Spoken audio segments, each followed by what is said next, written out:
அருட்பெருஞ்சோதி அருட்பெருஞ்சோதி தனிப்பெரும் கருணை அருட்பெருஞ்சோதி.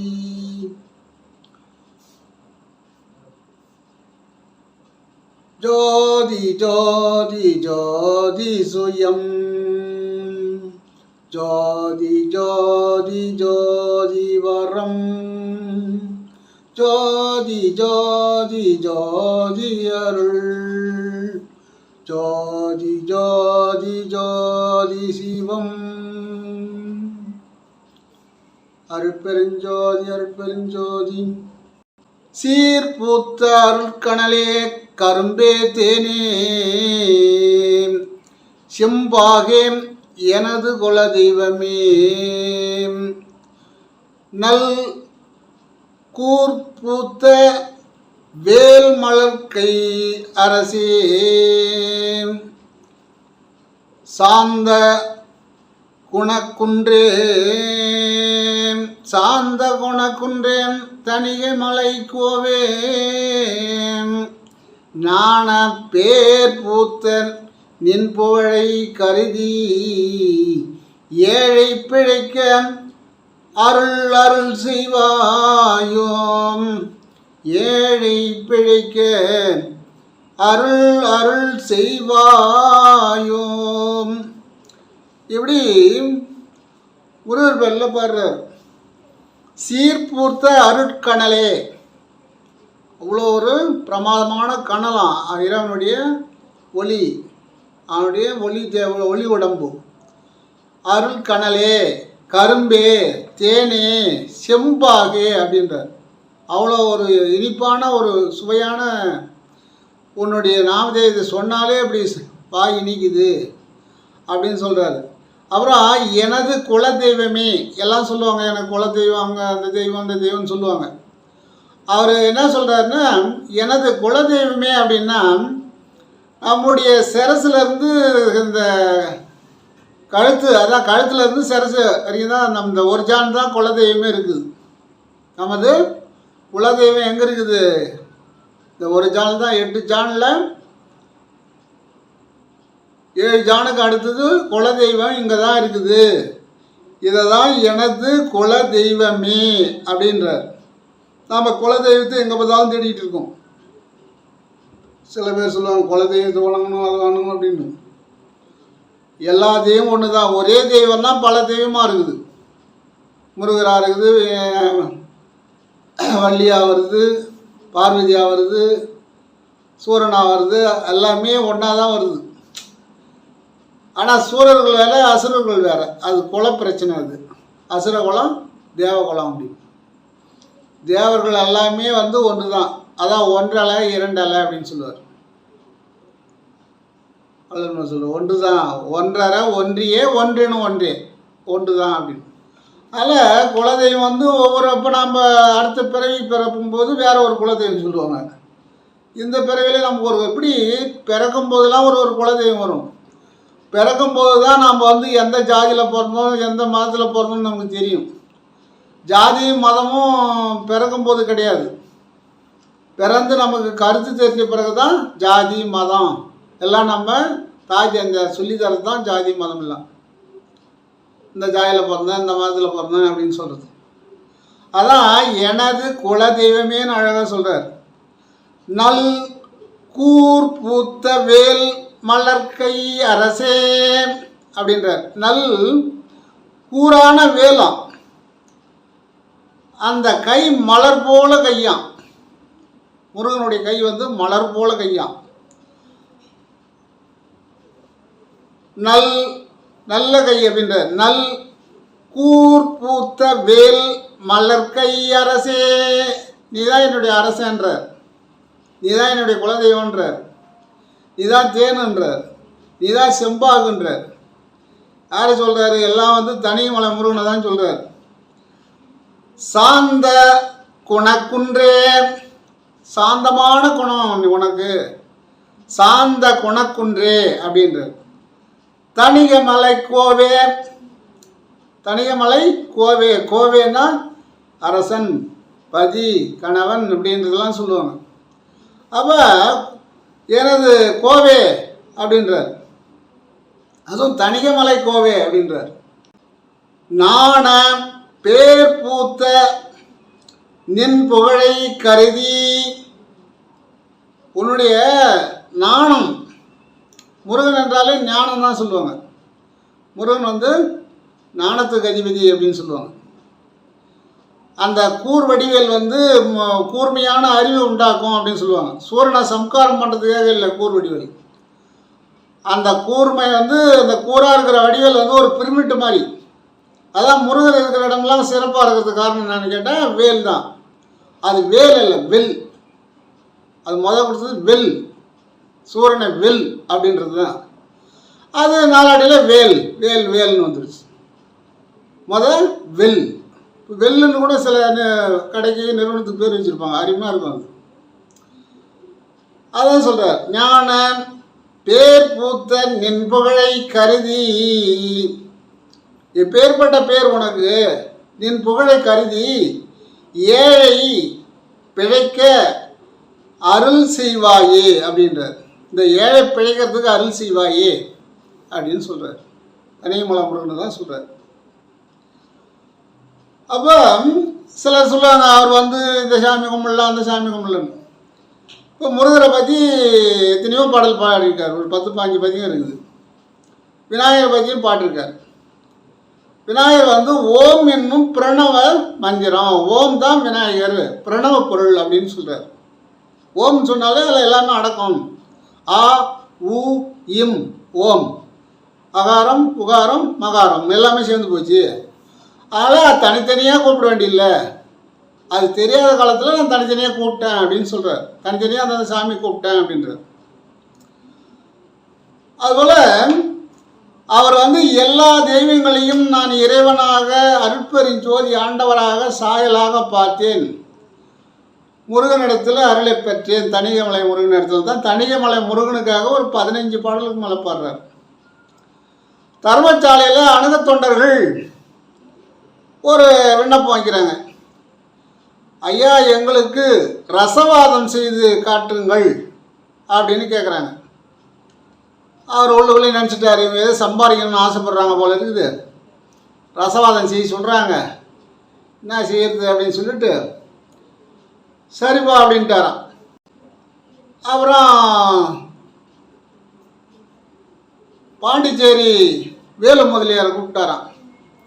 கூப்பிட்டு இந்த மாதிரி என்னென்ன மூலிகைலாம் போய் எடுத்துகிட்டு வா அப்படின்னு எல்லாரும் காதும் கேட்குற மாதிரி வேகமாக சொன்னாராம். ஏன்னா கற்றுக்கணும் தானே ஆசைப்பட்றீங்க, கற்றுங்க அப்படின்னு. என்னங்க மந்திரம் தனித்தனியாக சொல்லி கொடுப்பாங்கன்னு பார்த்தா எல்லாருக்கும் தெரியுற மாதிரி சொல்லி தரீங்க அப்படின்னு கேட்டாங்களாம். நம்ம எல்லோரும் கற்றுக்கணும்னு ஆசைப்பட்றீங்க, எல்லாருமே கற்றுங்க அப்படின்னு சொல்லி எல்லா பச்சாலையும் சொல்லி வேலு முதலியார்கிட்ட இப்போ கொண்டு வா அப்படின்னாராம். கொண்டு வந்து சார் எடுத்து அதில் ஈயம் செம்பு இரும்பு சம எடை போட்டு அந்த சாரில் ஊற வச்சு கவசம் பண்ணார். கவசம் பண்ணி அதன் பிறகு உளுத்த மாவை அரைச்சி அந்த மாவில் இதை செம்பு இரும்பு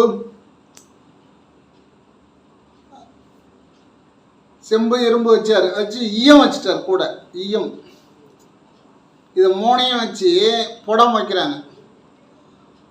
புடம் வச்சாக்கா அதுக்கு வந்து சீலை போடுவாங்க. மண் சட்டியில் உள்ளே வச்சு இந்த மருந்தெல்லாம் வச்சு அதுக்கு மேலே வந்து 7 சீலை போடுவாங்க. நல்லா களிமண்ணால் 7 சீலை போட்டு அந்த காற்று உள்ளே போகாமல் சுற்றுவாங்க. அதை போட்டு அதன் பிறகு மாட்டு சாணம் வந்து கீழே போடாத சாணமாக இருக்கணும். அதுவும் தலசங்கன்று பசுமாட்டு சாணமாக இருக்கணும். அந்த சாணத்தை கையால் பிடிச்சி தாமரை இலையில் காய வச்சு அதை வச்சு தான் புடம் போடுவாங்க. ஏன்னு கேட்டால் வெயிட் இருக்காது. மாடு சாணி கீழே போட்டதுன்னா மண் சேர்ந்து போகும். மண் சேர்ந்தால் வெயிட் அதிகமாக இருக்கும். எடை வச்சு தான் வந்து புடம் வைக்கணும். இத்தனை விராகன் எடை இருமட்டை அப்படின்னு சொல்லுவாங்க. இந்த எத்தனை விராகன் நம்ம பவுன் செய்யணும்னு வைக்கிறோமோ தங்கம் செய்யறதுக்கு, அதுக்கு இத்தனை மடங்கு இருமுட்டைன்னு சொல்லுவாங்க.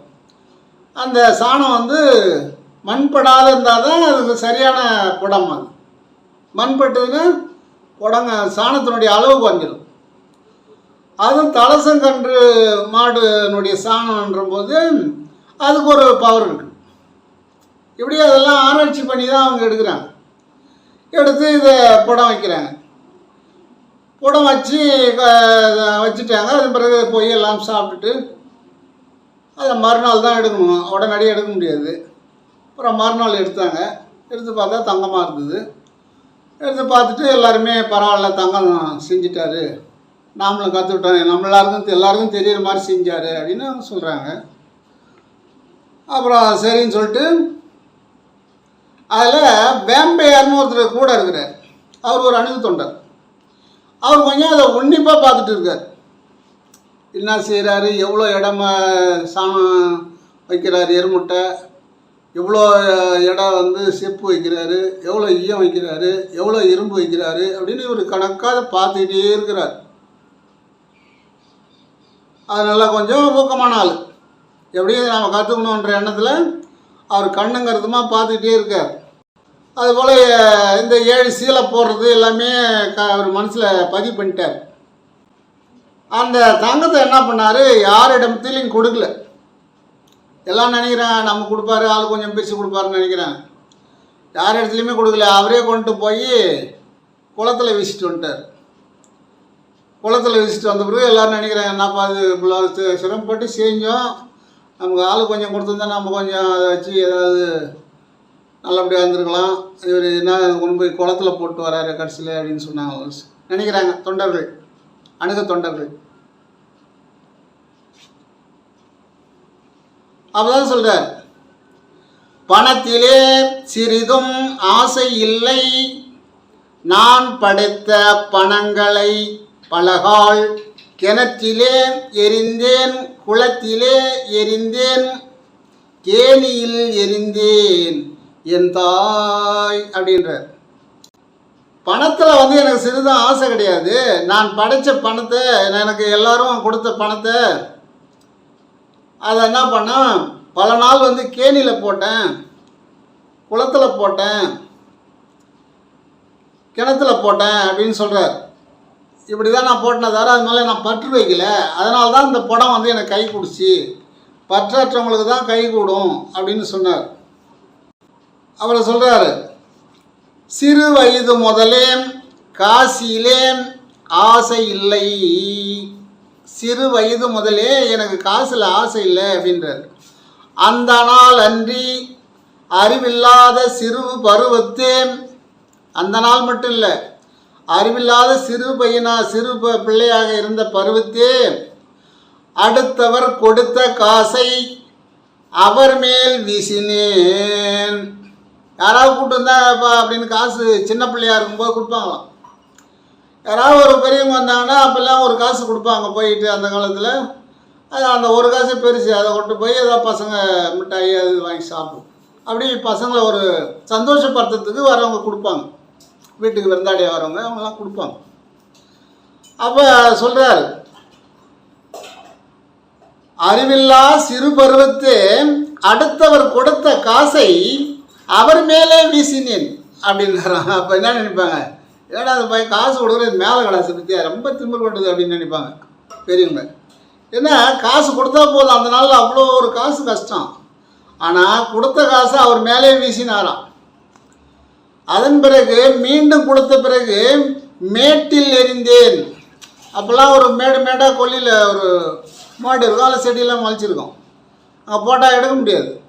மேட்டில் எரிந்தேன், எனக்குள் இருக்கிற நீதான் அறிந்தது தானே அப்படின்றார். எனக்குள்ளே இருக்கிற இறைவா நீ தான் இதை அறிந்த, யாருக்கும் இது தெரியாது, நான் என்ன நிலையில் இருக்கிறேன்ட்டு தெரியாது.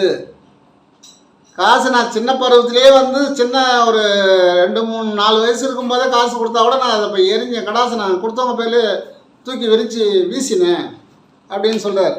பிரிவில்லா நின் பேரருளை, பிரிவில்லா நின் பேரருளை பெற்றேன் அப்படின்றார். ஏன்னா இந்த காசு பணம் நகை இது மேலே எனக்கு ஆசை இல்லாததுனால பிரிவில்லாத உன்னுடைய பேரருளை பெற்றேன் அப்படின்றார். இப்படி சொல்லும் போதெல்லாம் பார்க்குறாங்க, என்னடா அது அவர் காசு வானான்ட்டாரு, நமக்கு காசு தேவைப்படுமே, நமக்கு பவுன் தேவைப்படுமே அப்படின்னு அணுகு தொண்டர்கள் நினைக்கிறாங்க. அப்புறம் எல்லோரும் போயிட்டாங்க. போயிட்ட பிறகு வேம்பையாரும் வீட்டுக்கு போனார். போய் எப்படி இங்கே பார்த்தாரோ அப்படியே காப்பி அடித்தார். இதை காப்பி அடித்து உடனே படம் வச்சிட்டார். படம் வச்சு படம் எரிஞ்சிக்கிட்டே இருக்குது. ஒரு புகை வந்தது, இவர் கண்ணு போயிடுச்சு, கண் பார்வை போயிடுச்சு. கண் பார்வை போன உடனே என்னடா இது, நம்ம அவர் வச்ச மாதிரி தானே வச்சோம், எப்படி இது புகை வந்தது, கண் பார்வை போயிடுது, என்ன செய்யறதுன்னு ரொம்ப கஷ்டப்படுறார். சாமியிட போய் சொன்னால் என்ன சொல்லுவார்? அவர் செய்ய வேணான்னு நம்மளை அடிக்கடி சொன்னார். இப்போ போய் நாம் சொன்னால் அவர் என்ன நினைப்பாரோ, அவர்கிட்ட எப்படி சொல்கிறது? நீங்கள்லாம் இது போல் ஆசை உள்ளவங்களாம் ஏன் இப்படி இருக்கிறீங்க, எனக்கு தொண்டராக வந்திருக்கிறீங்கன்னு கேட்பாரு அப்படின்னு சொல்லி இவர் ரொம்ப பயபக்தியோடு இருக்கிறாரு. அப்புறம் வீட்டில் உள்ளவங்க இருக்கட்டும், எதாக இருந்தாலும் சாமிகிட்ட சொன்னால் தான் சரியாகும் அப்படின்னு சொல்லி இவர் அனுப்பிச்சி வைக்கிறாங்க. உடனே தர்மசாலையிலே சாமி இருக்கிறாரு, அங்கே வராரு. இவர் தர்மசாலைக்கு வந்தார். வரும்போது நிதானமாக தட்டி தடவி கண்ணு தெரியாதவங்க எப்படி வராங்களோ அந்த மாதிரி கூட ஒரு ஆளை கூப்பிட்டுட்டு அவங்க மூலமாக அப்படி வராரு. இவர் வரும்போதே இவருக்கு தெரிஞ்சு போச்சு, ஏதோ ஒரு தவறு நடந்திருக்குது. வேம்பையர் வந்து தடுமாறி வராரு, ஏதோ தவறு நடந்திருக்குன்னு இவர். ஏன்னா ஞானிகளுக்கு முக்காலமும் தெரியும், அவங்க வீட்டில் போய் என்ன செஞ்சாங்க என்ன பண்ணாங்கன்னு இவருக்கு தெரிஞ்சு போச்சு. இவருக்கு எப்போ தெரிஞ்சு போச்சு. அப்போ வேம்பையார் வரும்போதே பார்த்தாரா, போய் ஏதோ தவறு செஞ்சிட்டாரு அப்படின்னு. அப்புறம் வந்து சாமிகிட்ட சொல்கிறார், சாமி நான் வந்து படம் வச்சேன் பங்கம் செய்கிறதுக்கு, நீங்கள் வச்ச மாதிரி தான் வச்சேன், ஒரு புகை வந்தது, கண் பார்வை போயிடுச்சு அப்படின்னு சொன்னார். அப்படியா, சரி அப்படின்னு சொல்லிட்டு முதலியார் அப்படின்னாராம். என்னாராம், அந்த தர்மசாலை கிணத்துல போய் கொஞ்சம் நீர் கொண்டு வா அப்படின்னாராம்.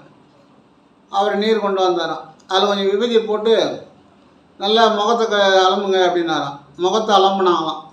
அவர் அனுப்பி முகத்தை அலம்பிட்டு கொஞ்சம் உள்ளுக்கு சாப்பிடுங்கன்னார்.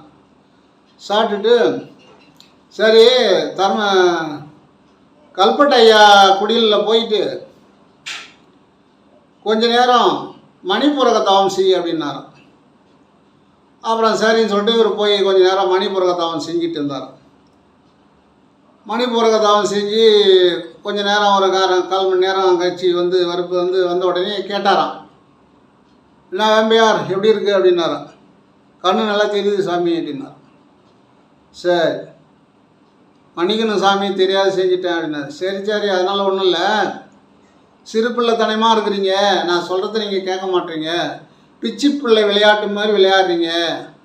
இப்போ நான் இருந்தால் சரி செஞ்சேன், இல்லைன்னா அதை சரி செய்யவே முடியாது, கண் போனது தான். நான் இருந்ததுனால அதை சரி செஞ்சிட்டேன். நான் இல்லாத காலங்களில் நீங்கள் இப்படி செஞ்சால் அது என்ன ஆகும்? தவறு தான் நடக்கும், உங்களுக்கு பாதிப்பு தான் நடக்கும். நான் சொல்கிறத நீங்கள் கேட்க மாட்டீங்க, பிச்சி பிள்ளையாக இருக்கிறீங்க அப்படின்னு சொன்னாராம். அப்புறம் சொன்னாராம், நீங்கள்லாம் இதில் சம்பாரித்து ரசவாதம் செய்யலாம், பங்கம் செய்யலாம் அப்படின்னு நினைக்காதீங்க. நல்லா தவம் பண்ணுங்க. உங்களுக்கு உடல் நலம் சரியில்லைன்னா மணிப்பூரக தவம் பண்ணுங்க. மணிப்பூரக தவம் பண்ணிங்கன்னா அந்த ஏன்னு கேட்டால் தாயினுடைய வயிற்றில் அந்த தொப்புள் கொடி வழியாக தான் நமக்கு ஆகாரம் வந்தது. அதனால தான் குழந்தைகள் பிறந்த உடனே அந்த தொப்புள் கொடி எடுத்து பத்திரப்படுத்தி வைப்பாங்க, வெள்ளியிலையோ தங்கத்திலையோ அதை தாய்ச்சி செய்து வச்சுருப்பாங்க. அந்த குழந்தைக்கு உடல் நலம் சரியில்லைன்னா அந்த தொப்புள் கொடியை வெந்நீரில் ஊற வச்சு அதை கஷாயம் செய்து போட்டாங்கன்னா எப்பேற்பட்ட நோயும் குணமாகும். இது யாரும் செய்வதில்லை. ஆகியனாலே அப்படி இவ்வளோ நாளைக்கு நம்ம தொப்புள் கொடி வச்சுருக்க முடியாது. அது சிறு குழந்தைகளுக்கு 2 வருஷம் 3 வருஷம் வச்சுக்கிட்டு ஒரு ஆபத்தான காயலாக வரும்போது அந்த தொப்புள் கொடியை அழிச்சு போடுவாங்க. அது எப்பேற்பட்ட நோயாக இருந்தாலும் சரியாகிடும், அப்பேற்பட்ட மருந்து இது. அதனால் அது நம்ம நீண்ட நாள் வச்சுருக்க முடியாது. அதன் பிறகு நமக்கு கொடிய ஒரு நோய் வந்தால் மணிப்பூரக தவம் செய்தோமானால் அனைத்து நோய்களும் குணமாகும் அப்படின்னார். எப்படி? அனைத்து நோய்களும், அது எப்பேற்பட்ட நோயாக இருந்தாலும் சரி, எப்பேற்பட்ட வைரஸாக இருந்தாலும் சரி குணமாகும். நான் இது தெரியாத காலங்களில் மருந்து செஞ்சு கொடுத்தேன், இப்போ தெரிஞ்சு போச்சு நான் மருந்து செய்யறதில்ல. அதனால் ஒவ்வொரு ஆதாரத்துக்கும் ஒவ்வொரு பக்குவம் இருக்குது. இப்போ குழந்தை பேர் இல்லை அப்படின்னா அவங்க வந்து சுவாதிஷ்டான சக்கரத்தில் மனசை ஊன்றி அங்கே எண்ணத்தை வச்சு தவம் செஞ்சாங்கன்னா அவங்களுக்கு அந்த கருவறை சம்பந்தமான நோய்கள் நீங்கும். மூலாதாரத்தை ஊன்றி நினச்சாங்கன்னு சொன்னால் மூல நோய்கள் நீங்கும். மூல நோய்கள் வந்து கர்ம வினையால் வரக்கூடிய நோய். அதை வந்து அந்த மூலாதாரத்தில் மனசை வச்சு மனசை ஊன்றி தவம் செய்தோம்னால் அது சரியாகும். ஏன்னா கர்ம வினையை அறுப்பது தவத்தால் தான் முடியும். தவம் என்பது வேறு, தியானம் என்பது வேறு. தியானம் என்பது சிவன், தவம் என்பது சிவம் அப்படின்னாராம். அப்போ சிவனுக்கும் சிவம் அப்படின்றதுக்கு வேறு இருக்கு. சிவன் அப்படின்னா தியானம், சிவம் அப்படின்னா தவம். இது முடிவான அருவமான நிலை, பற்றற்ற நிலை. அங்கே வந்து மனம் அப்படியே வெற்றிடமாக இருக்கும், நடுக்கடல் போல். அப்போ அதை சொல்கிறார், இப்படி நீங்கள் நோயை குணப்படுத்துவதற்கு வேண்டிய நுணுக்கத்தை என்னிடம் கற்றுக்கொள்ளுங்கள். உங்களுக்கு எது வேண்டுமானாலும் சொல்லி தரேன், ஆனால் தங்கம் செய்வது கூடாது. அது உங்களால் செய்ய முடியாது, அது செய்யவும் கூடாது, தவறு அது. அதனால் அந்த வித்தையை மட்டும் கேட்காதீர்கள். அது நாங்கள் வந்து பரிசீலனை பண்ணி அதை வச்சுருவோம், அவ்வளோதான். அதை நாங்கள் உபயோகம் பண்ண மாட்டோம், அதனால தான் எங்களுக்கு அது கை கூடிச்சு அப்படின்னு சொன்னார். அப்புறம் சொல்கிறார், இது நான் சொல்கிற வார்த்தை இல்லைப்பா, நான் சொல்கிற வார்த்தையாக நீங்கள் நினச்சிட்டு இப்படி பண்ணுறீங்க, இது நான் சொல்லலை. சத்தியவான் வார்த்தை இது, சத்தியவான் வார்த்தை இது, தான் உரைத்தேன் கண்டாய் அப்படின்றார். சத்தியவான் வார்த்தை இது, அதை தான் நான் உரைத்தேன் அப்படின்றார். யார் சத்தியவான்? இறைவன் தான் சத்தியவான். அவர் சொல்கிறார், சத்தியவான் வார்த்தை இது, தான் உரைத்தேன் கண்டாய், சந்தேகம் இல்லை இதனில் சந்தோடம் உருவாய். சந்தேகப்படாதீங்கப்பா அப்படின்றார். சந்தேகம் இல்லை இதனில் சந்தோடம் உருவாய், சந்தோஷப்படுவீங்க. சத்தியவான் சொல்கிற வார்த்தையை நீங்கள் கேட்டீங்கன்னு சொன்னால் நீங்கள் எல்லாம் சந்தோஷப்படுவீங்க. சந்தேகம் இல்லை, சந்தேகம் பேசப்படாதீர்கள் அப்படின்னு சொல்கிறார். இத்தினமே அருள் ஜோதி எய்துகின்ற தினமாம். இத்தினமே அருள் ஜோதி உங்களை வந்து அடையக்கூடிய தினம் இது. நீங்கள் இந்த வார்த்தையை கேட்டீர்களானால், சத்தியவான் வார்த்தையை கேட்டீர்களானால், அதன் பிரகாரம் நடந்தால், இத்தினமே அருள் ஜோதி எய்துகின்ற தினமாம். இனி வரும் தினங்கள் எல்லாம் இன்ப உறும் தினங்கள். இனி வரும் தினங்கள் எல்லாம் இன்பமான தினங்கள் அப்படின்றார். இன்பம் உறும் தினங்கள் அப்படின்றார். அப்படின்னா இனி வரும் தினங்கள் எல்லாம் உங்களுக்கு இன்பம்தான், துன்பம் கிடையாது. சத்தியவான் வார்த்தை பிரகாரம் நடந்தால் உங்களுக்கு இன்பம் உண்டாகும் அப்படின்றார். சுத்த சிவ சன்மார்க்கம் துளங்கும் எல்லா உலகும் அப்படின்றார். என்ன சொல்றாரு? சுத்த சிவ சன்மார்க்கம் இங்கே மட்டும் இல்லை, இந்த உலகத்தில் மட்டும் இல்லை, எல்லா உலகத்திலும் எல்லா அண்டங்களிலும் இது துளங்கும். சுத்த சிவ சன்மார்க்கம் துளங்கும் எல்லா உலகும் அப்படின்றார். எல்லா உலகத்திலையும் இந்த சன்மார்க்கம் துளங்கும். தூய்மை உறும், தூய்மையாக உண்டாயிடுமா. தூய்மை உறும் நீ உரைத்த சொல் அனைத்தும் பலிக்கும். உங்கள் உள்ளமானது தூய்மையாயிடும், நீ உரைத்த சொல் அனைத்தும் பலிக்கும். யாரு? சத்தியவான் வார்த்தை பிரகாரம் நடந்தால். சத்தியவான் யார் என்றால் அருட்பெருஞ்சோதி ஆண்டவர் தான். அவர் தான் சத்தியவான் சொல்றார். தூய்மை வரும் நீ உரைத்த சொல் அனைத்தும் பலிக்கும். நீ சொல்ற சொல் அனைத்தும் பலிக்கும் அப்படின்றார். அப்புறம் செத்தவர்கள் எழுந்துலகில் திரிந்து மகிழ்வார். செத்தவர்கள் எழுந்துலகில் திரிந்து மகிழ்வார். அப்படின்னா செத்தவர்கள்னா செத்து போனவங்க கிடையாது. செத்தவர்கள்னா 2 வயசு வரைக்கும் நம்மளுடைய உயிரானது சிரசில் இருக்கும். அப்புறம் நமக்கு கருத்து தெரிஞ்ச பிறகு ஒரு 3 வயசு 4 வயசு ஆகும்போது மூலாதாரத்துக்கு போய்டும். அப்போ மூலாதாரத்தில் போயிடுச்சுன்னா செத்து போன மாதிரி அந்த குண்டலியானது அப்படியே சுருண்டு எந்த நேரம் நித்திரையிலே இருக்கணும். எந்த தவறாவது பண்ணிட்டு வா, நீ மூட்டையாக பாவத்தை கட்டிட்டு வா, நான் இங்கே தூங்கிட்டு இருக்கிறேன்னா அங்கே போய் தூங்கிட்டு இருக்கணும். அதான் செத்து போனதுன்னு சொல்கிறார். செத்து போயிருக்குது, அவனுடைய உயிரானது அங்கே போய் இருக்குது, மூலாதாரத்தில் குண்டலியாக இருக்குது. அப்போ இந்த நீங்கள் சத்தியவான் வார்த்தையை கேட்டால் அந்த செத்து போன அந்த குண்டலியானது எழும்பும். உயிராக இருக்கிறவங்களுக்கு தான் சொல்கிறார் அவர், செத்து போனவங்களுக்கு சொல்ல. ஏன்னா செத்தவர்கள் எழுந்து உலகில் திரிந்து மகிழ்வார் அப்படின்றார். அப்படின்னா நம்ம மூலாதாரத்தில் இருக்கக்கூடிய ஆன்மாவை எழுப்பிவிட்டால் நாம் மகிழ்ந்து இருக்கலாம். மகிழ்ந்து திரிவார். காட்டிலே சென்றேன், மேட்டிலே சென்றேன், களத்திலே படுத்தேன், கல் மீது படுத்திருந்தேன் அப்படின்னு சொல்லுவார். ஏன்னா இந்த இறைநிலையை அடைவதற்கு இப்படி தனிமையில் எல்லா இடங்களிலும் போயிருக்கிறார். களத்து மேடுனா நெல் அறுவடை செய்து அங்கே நெல்லை கொண்டாந்து அடித்து அதை மூட்டை பிடிக்கிற இடம் அது களத்து மேடு. அங்கே இருந்தேன், அங்கே இரவு நேரத்தில் போய் தங்கியிருந்தேன். என் தாய் இது எல்லாம் உனக்கு தெரியும் அப்படின்றார். யாருக்கு தெரியும்? ஆண்டவன்கிட்ட சொல்கிறாரு, நான் எவ்வளோ கஷ்டப்பட்டது உனக்கு தெரியும். இவங்கெல்லாம் வந்த உடனே ரசவாதம் கட்டி கொடுத்தா, தங்கம் செஞ்சு கொடுத்தா, நம்ம உழைக்காமல் நம்ம நல்லபடியாக இருந்துட்டு போகலாம், வாழ்க்கை நல்லபடியாக இருக்கும் அப்படின்னு இவங்க உழைக்காமல் பார்க்குறாங்க. அதனால் இந்த ஆன்மீகத்தை அடையணும்னு சொன்னாலும் இப்படி சத்தியவான் வார்த்தை பிரகாரம் சத்தியம் தவறாமல் இருக்கணும். அந்த சொல்ல அப்படி இருந்தால் தான் நம்ம சொல்கிற சொல்லு பழிக்கும் அப்படின்றார். திருவருள் செங்கோல் எங்கும் செலுத்துகிறேன் அப்படின்றார். திருவருள் செங்கோல் எங்கும் செலுத்துகிறேன். அதான் எல்லா உலகத்துக்கும் இந்த சன்மார்க்கம் போய் சேரும் அப்படின்றார். திருவருள் செங்கோல் செலுத்துகிறேன். திருவருள் செங்கோலம் கையில் கொடுத்துட்டேன். அந்த செங்கோலானது நீங்கள் நான் சொல்கிற பிரகாரம் நடந்தால் நீங்கள் இறைநிலையை அடையலாம், இன்பமாக இருக்கலாம், துன்பமே வராது அப்படின்னு சொல்கிறார்.